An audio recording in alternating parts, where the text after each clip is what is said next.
উন্নয়ন প্ৰগতি আৰু শান্তিৰ ক্ষেত্ৰত অভূতপূৰ্ব আমি সফলতা লাভ কৰিবলৈ সক্ষম হৈছোঁ।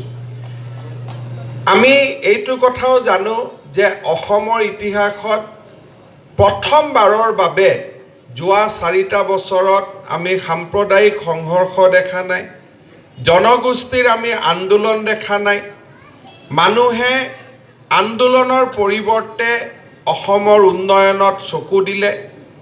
ইটো সম্প্ৰদায়ে আনটো সম্প্ৰদায়ৰ উৎসৱ নিজৰ বুলি গণ্য কৰিব আৰম্ভ কৰিলে আৰু এটা বৰ অসমৰ কল্পনাৰে আমি ৰাজ্যখনক আগুৱাই লৈ যাবলৈ সক্ষম হ'লোঁ।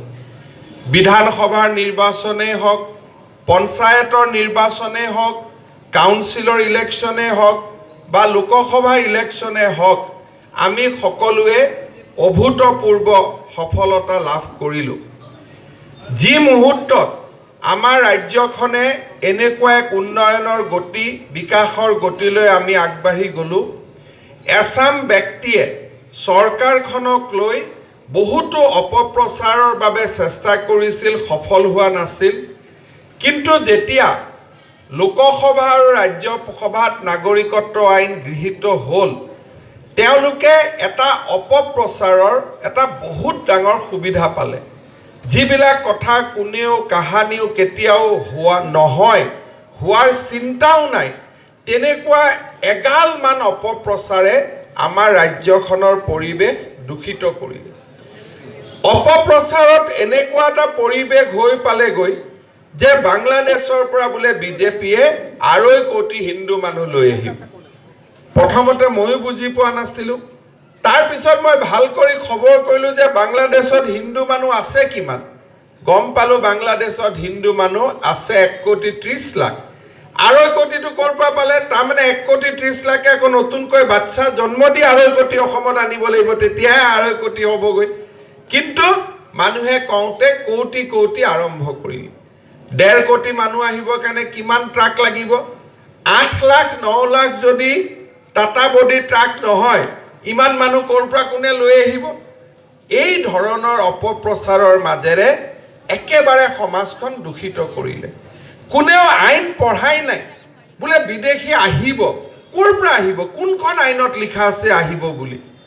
আইনত লিখা আছে যে এজনো নতুন বিদেশী নাহে। এই যে আহিব শব্দটো ক'লে, এই শব্দটোৰ ওপৰত আমি আচুক ক'লোঁ, সকলোকে ক'লোঁ আমাৰ লগত অলপ বিতৰ্ক কৰক, আইনৰ দফাটো দেখাই দিয়ক। কোনটো দফাত লিখা আছে বিদেশী আহিব বুলি? আমিতো ক'তো আনাৰ শব্দটো নাই। সমস্যাটো হ'ল যে 72 চনৰ পৰা 14 চনৰ ভিতৰত কংগ্ৰেছৰ দিনত কিছু মানুহ আহিলে। এতিয়া আমি 14 চনত আমাৰ চৰকাৰ হ'ল, 14, 15, 16, 17, 18, 19 এজনো মানুহ আমি অনা নাই, আমি নানো, আনাৰ প্ৰশ্ন নাই।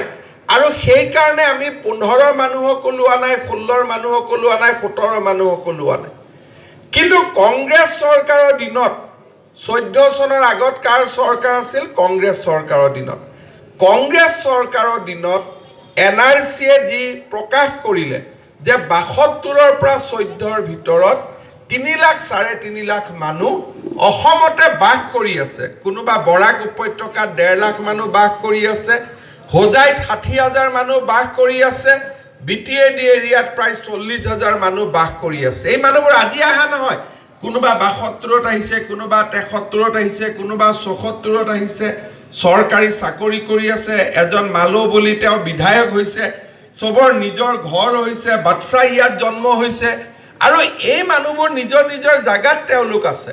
বৰাক উপত্যকাত 1.5 লাখ মানুহ আছে আৰু এই মানুহখিনি ক'তো যোৱাৰ প্ৰশ্নটো তেওঁলোকৰ অহা নাই, ক'তো আহাৰ প্ৰশ্নটোও অহা নাই। এই মানুহবিলাকক যদি কংগ্ৰেছে আহিব নিদিলেহেঁতেন আমাৰতো সমস্যাই নাছিলে। মোদীজীয়েতো ক'ব পাৰিলেহেঁতেন যে মোৰ দিনত অহাখিনিক মই ল'ম। আমি জানো যে আমাৰ দিনত এজনো অহা নাই, অহাৰ প্ৰশ্নও নাই। 14 চনৰ ডিচেম্বৰৰ আগত তাকো বৰাক উপত্যকা, হোজাই, গুৱাহাটী, নাগৰিজুলি বিভিন্ন জাগাত আজি 20-25 বছৰ ধৰি বাস কৰা 3 লাখ বা 3.5 লাখ মানুহে এই কেবৰ আইনত নাগৰিকত্ব পাব। থাকাটো আগৰ পৰাই আছে, PRC আগৰ পৰাই আছে, মাত্ৰ তেওঁলোকৰ নাম NRCত অহা নাই। যেনিবা এপ্লাই কৰিলে NRCত নাম আহিব পাৰে। অহা যোৱাৰ প্ৰশ্ন নাই, প্ৰশ্নটো যে NRCত সোমাব নে নোসোমাব।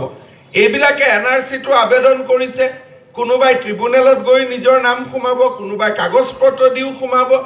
গেৰেণ্টি নাই যে চিটিজেনশ্বিপ বিলত তেওঁলোকে আবেদন কৰিব। মই যিমান মানুহ লগ পাইছোঁ তেওঁলোকে কৈছে দাদা আমাক কেব নালাগে, আমাৰতো দেউতা মাৰ নাম আহিছে, গতিকে মোৰ নামো আহিব। এই যে এটা বিভ্ৰান্তি কৰি তেওঁলোকে অসমৰ পৰিৱেশ বিনষ্ট কৰিব খুজিলে, তাৰ মূল কথাটো অপপ্ৰচাৰ। আহিব আহিব কৈ থাকে, কয় বিদেশী নানিব। মই আনাৰ প্ৰশ্নটো ক'ৰ পৰা আহিল, কোনটো দফাত লিখা আছে আহিব বুলি। আমিতো উল্টাই কাটাতাৰৰ বেৰা পাতিছোঁ, কাটাতাৰৰ বেৰাত আমি কাৰেণ্ট লগাই দিছোঁ যাতে কোনো সোমাব নোৱাৰে। আৰু বৰ্তমান এজন বিদেশী 14 চনৰ পৰা অসমত সোমোৱা নাই বুলি আমি গেৰেণ্টি দি ক'ব পাৰোঁ। নহ'লে আইনততো 15 চনৰ কথা ক'লেহেঁতেন, 16ৰ কথা ক'লেহেঁতেন, 14ৰ কথা কিয় ক'লে? আৰু 14লৈকে কাৰ চৰকাৰ আছিল? বিজেপিৰ চৰকাৰ নাছিল। বিজেপিৰ দিনত এজনো বিদেশী অহা নাই, নাহে, অহাৰ প্ৰশ্ন নাই। ইমানখিনি আমি ৰাইজক স্পষ্ট কৰি আমি কৈ দিছোঁ। কোনো এজন মানুহ আহিব নোৱাৰে বিজেপিৰ দিনত, এইটো আমাৰ স্পষ্ট কথা। কিন্তু যাৰ দিনত আনিলে, তৰুণ গগৈৰ দিনত আনিলে, প্ৰফুল্ল মহন্তৰ দিনত আহিলে, হিতেশ্বৰ শইকীয়াৰ দিনত আহিলে, শৰৎ সিংহৰ দিনত আহিলে, এটা তেওঁলোকে উল্টাই কয় যে বিজেপি আনিব। আৰে বাবা, আমি এজনো নানো, তোমালোকে ইয়াত সমস্যা থৈ গ'লা।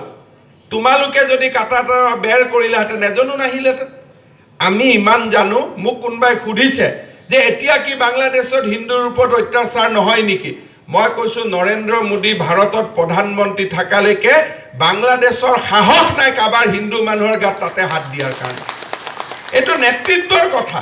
মোদী যেতিয়া 92ত বাবৰি মছজিদ ভাঙিছিলে তেতিয়া বাংলাদেশত হিন্দুৰ ওপৰত অত্যাচাৰ হ'ল। এতিয়া মোদী প্ৰধানমন্ত্ৰী হ'ল, ৰাম মন্দিৰৰ জাজমেণ্ট আহিলে, বাংলাদেশত এজন হিন্দুৰ গাত কোনেও হাতো দিব নোৱাৰিলে। এইটো ভাৰতৰ নেতৃত্ব। মোদী অহাৰ পিছত বাংলাদেশতো হিন্দু সুৰক্ষিত, আমেৰিকাতো হিন্দু সুৰক্ষিত, তেওঁলোক আৰু ভাৰতত আহিব নালাগে। কিন্তু কংগ্ৰেছৰ দুৰ্বল নেতৃত্বৰ কাৰণেহে এনেকুৱা কাম হ'ব পাৰিছিলে। আজি আৰু নহয়, এতিয়া আৰু আমাৰ এই সমস্যা নাই। কিন্তু তাকে নকৰি আনিব আনিব আনিব আনিব বোলে অসম চুক্তিৰ ভায়লেশ্যন হৈছে। 87 চনত 85ত অসম চুক্তি হৈছিলে, 87ত তেওঁলোকে এমেণ্ডমেণ্ট কৰিছিলে যে বাংলাদেশী ল'ৰা ছোৱালীও ভাৰতীয় হ'ব। 87ত কোন আছিলে মুখ্যমন্ত্ৰী? প্ৰফুল্ল মহন্ত। প্ৰধানমন্ত্ৰী কোন আছিলে? ৰাজীৱ গান্ধী।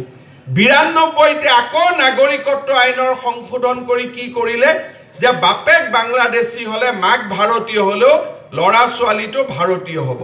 তেতিয়া কোন আছিলে মুখ্যমন্ত্ৰী?